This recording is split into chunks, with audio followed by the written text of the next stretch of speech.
lang. Asan ang iyong lokasyon? Papadala ako ng tulong. Nakatira ako sa isang maliit na apartment sa Chapel Road. Pakibilisan, yung babae nasa labas ng kwarto. Gusto niyang pumasok. Okay, may papunta na. Papunta na ang tulong.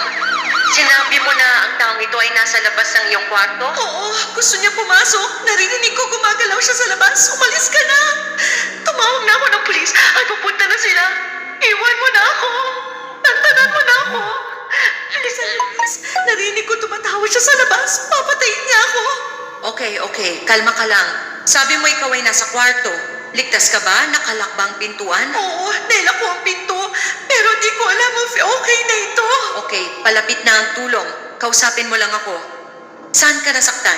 Pero siya busilyo, mabilis. Sinaksak niya ako. Pakibilis. Takot na ako. O sige. Anong pangalan mo, sweetie? Emma. Ang pangalan ko ay Emma. Okay, Emma. May sugat ka ba? Pwede mo bang sabihin kung saan ka niya sinaksak? Oo, Diyos ko. Oo, maraming dugo sa tabi ko. Hindi masakit, pero maraming dugo. Dapat ba masakit? Gagawin ko. Sanda. Oh, Diyos ko. Galing sa tabi ko. Ang aking tadyang. Oh, Diyos ko. May butas ako sa gitna ng tadyang ko. Sinaksak niya ako. Parating na ang pulis at ambulansya. Parating na ang tulong. Kausapin mo lang ako. Naririnig mo pa rin ba ang mga tao sa labas ng kwarto? Hindi. Tahimik na. Bilisan niyo, please. Ayoko mamatay.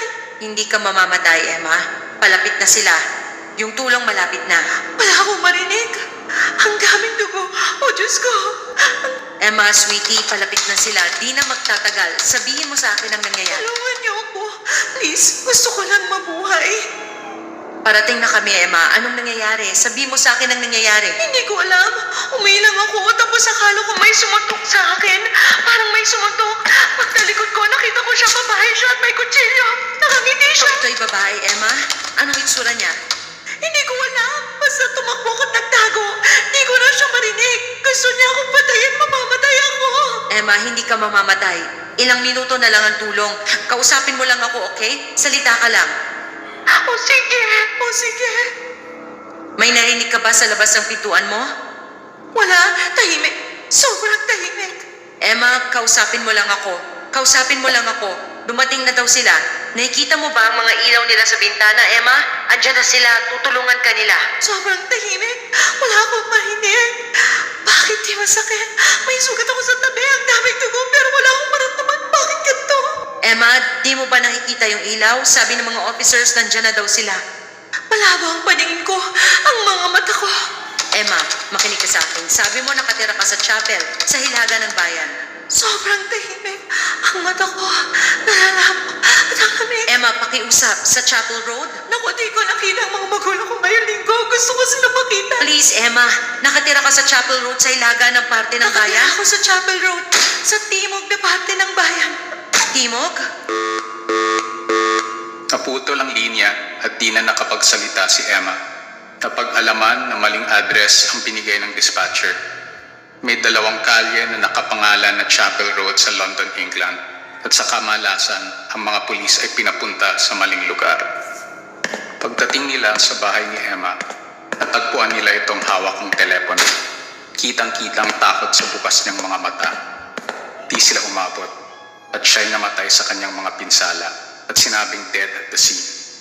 Isang mahabang investigasyon ang ginawa para mahanap ang suspect. Pero walang makuhang ebidensya ang pulis sa eksena. Ang pagpatay kay Emma Lewis ay di pa rin nalulutas hanggang sa ngayon. 911, ano ang iyong emergency? May tao sa beranda. Hindi ko siya kilala. O sige, ano ang inyong address ngayon?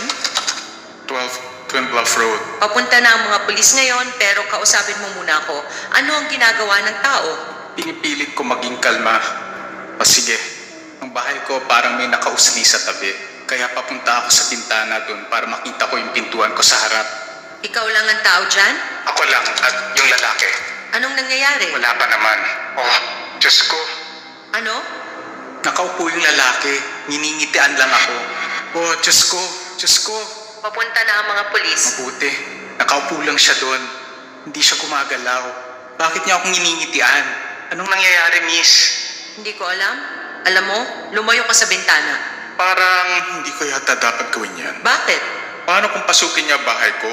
Gusto ko, nakita ko siya. Kalagtasan mo muna bago sa bahay mo. Pipilitin kong tulungan ka. Lumalakad na ako paloob ng bahay. Ikumpirma mo na ikaw lang ang tao sa bahay. Minsan ang mga kriminal ay may kasama magtrabaho. Wala akong marinig. Mag-isa ako sa banyo. Pero ang naisip ko lang ay yung lalaking yun. Ngayong naisip ko, may mali sa kanya. Tingnan ko siya uli para masabi kung ano talaga. Ang squad car ay may 5 minuto na lang ang layo. Buti. Titignan ko beranda ko uli. Magiging ligtas ka ba? Oo. Sige, sabihin mo sa akin ang nangyayari. Sige, andun pa rin siya. Diyos ko, yan uli. Ang mga itim ng mata niya, yun ang mali. Hindi niya, kailangan niya tumigil. Hindi siya gumagalaw, yung mata lang niya parang sinusundan ako. Sabi mo may mali sa mata niya? Oo, ang laki ng itim ng mga mata niya. Halos buong mata niya. Parang aso. Kinalaw lang niya ang ulo niya. Hindi na siya nakangiti. Teka, bumalik na uli. 3 minuto na lang dadating na ang pulis. Tumayo lang siya. Parang may sinasabi siya. Upo ba ako, tatay ko? Gusto mo bang pumasok ako? Hindi, hindi. Yun, mupuli siya. Anong nangyayari? Wala, ningingitian niya ako. Hindi gumagalaw. Ayan na, parang may tumutunog sa loob ng bahay. Inis pumunta ka sa banyo. Ilak mo ang sarili mo sa loob. Tumatakbo na, papunta na doon. Tumigil na yung tunog. Walang problema. Ilak mo ang sarili mo sa banyo. Hindi ko naisip na hindi yun gagawin. O nalak ko na, ligtas na ako. Tumahimik ang telepono, wala nang marinig. Hello? Andyan ka pa ba? Sir? Hello? Katahimikan na kasing talas ng kutsilyo. Ang dulo ng isang bagay na kalmado. Sir? Andyan ka pa ba? Natapos ang tawag. Kinabukasan, dumating ang pulis. May investigasyon na nangyari. Sabi ng police report, pagkatapos ng investigasyon, nalaman namin ang biktima ay niloko para pumunta sa banyo kung saan naghihintay ang mamamatay tao sa likod ng kurtina na pagkaalaman na yung 911 operator ay kasabwat ng kriminal. Sa audio recording, sabi niya na may papuntang police car. Ginigiit namin sa mga mamamayan na tumawag sa 911 pag may emergency. Ito ay nag-iisang pangyayari. Gayunpaman, kami ay gumagawa ng masugid na investigasyon sa ahensya. Tumakbo siya, pero di siya nahuli. Namatay siya nung araw na yon. Tumagal ang katahimikan. Kagabi ng mga 2:30 a.m., nagising ako ng isang tawag sa telepono. Inisip ko, nanloloko lang ito, o ex-girlfriend kong tumatawag para mang-asar. Kaya, pinatay ko lang ito. Ang pagod kong utak, di man lang tinignan kung sino yung tumatawag at natulog na lang ulit ako. Makalipas ang 5 minuto, may tumawag ulit. Umungol ako at ipapatay ko ulit. Pero ngayon, nakita kung sino ang tumatawag. 911? Bakit ako tinatawagan ng 911? Tinignan ko ang oras. 2:35. Tumatawag ang pulis ng 2:35. Naguluhan ako kaya sinagot ko. Hello? Tanong ko. Wala muna akong narinig. Hello? Tinanong ko uli. Hi, sabi ng magkaraldal na boses. Ito dapat ang punto na tinapon ko ang telepono ko. Pero ewan ko at nakipag-usap pa rin ako. Sino ito? Sabi ko. Nakalimutan ko na alam ko dapat ito. Hindi mo ba nakita ang number na tumawag sa'yo? Pulis ito, tanga.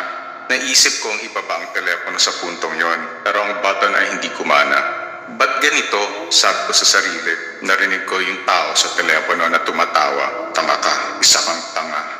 Tahimik na sinabi niya, irita, tinanong ko. Parang hindi ka isang operator. Oh, operator ako. Okay, sabi ng pagalit na boses. Pero hindi ko natutulungan yung mga katulad mo. Nakakalito yon. Anong sinasabi mo? Sabi ko.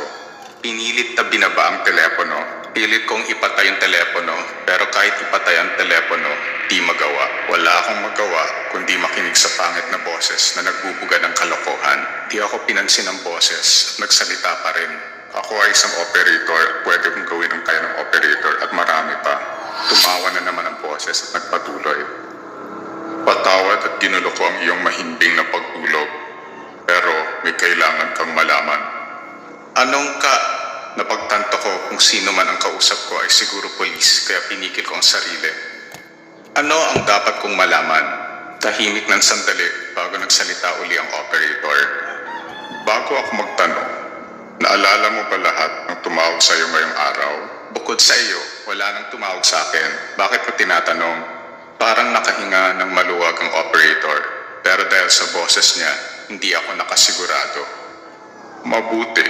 Ibig sabihin plano namin ay gumagana pa. Hindi lang ikaw ang sumagot ng telepono. Sabi ng operator. At ang simpleng rason na sumagot ka ng telepono ay ang dahilan kaya kailangan mong sundin ang aming plano. Tinanong ko, ano ang ibig?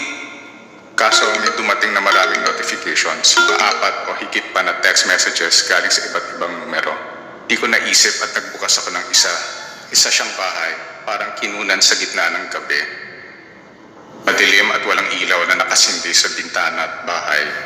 Hindi siya kamukha ng bahay sa aming lugar o malapit sa amin. Nagbukas ako ng 3 pang text at lahat pareho ang pinapakita. Imahe ng bahay ng kung sino sa gitna ng gabi. Ano ito? Tanong ko. Sinabi ko na hindi ikaw ang unang nakakuha ng tawag na ganito. Lahat yan ay galing sa nakaraang 4 na buwan. Seryosong sinabi ng operator, yung boses niya mas nakakatakot. Yan ay mga bahay ng patay na mga tao. Nanahimik ako bago nagsalita. Ano? Nakatingin ka sa bahay ng mga taong patay na, mga taong natalo sa laro, kaya pinatay namin. Seryoso ka ba? Tumawa uli ang operator. Ayoko ng tawa niya. Mag-arangal, nga asar. Bobo. Siyempre seryoso kami. Gusto mo makita ang mga bangkay? Hindi, sabi ko. Duwag. O sige, di ka naman nagdududa na di ako 911 operator, no? Anong klaseng operator nagsasalita tungkol sa pagpatay ng tao sa laro? Hindi ka operator, mamamatay tao ka, sigaw ko. Anong kailangan mo sa akin? Bakit mo ako tinawagan? Sige na nga, aminin ko na. Pwede o hindi ako isang 911 operator. Ayan, masaya ka na? Please, tantanan mo na ako. Ibaba mo na ang telepono. Huwag mo na akong tawagan. Tatawag ako ng pulis kahit operator ka. Tumawa lang ang operator. At tumawa lang siya ng matagal na matagal na matagal. Oh, tanga ka talaga. Isa kang bulag na tanga. Anong pulis? At doon niya binaba ang telepono. Di ako makatulog, lalo na nung nakuha ko yung isang text message galing dun sa isang numero. Naka-attach yung recording ng tawag at may nasabi daw siya na maipapaliwanag ang lahat. Pero kahit na ilang beses ko pinakinggan, hindi ko pa rin maintindihan kung ano yung nasabi niya. Pero takot na ako sa narinig ko, kaya ng 911 operators na matuntun ang mga tawag.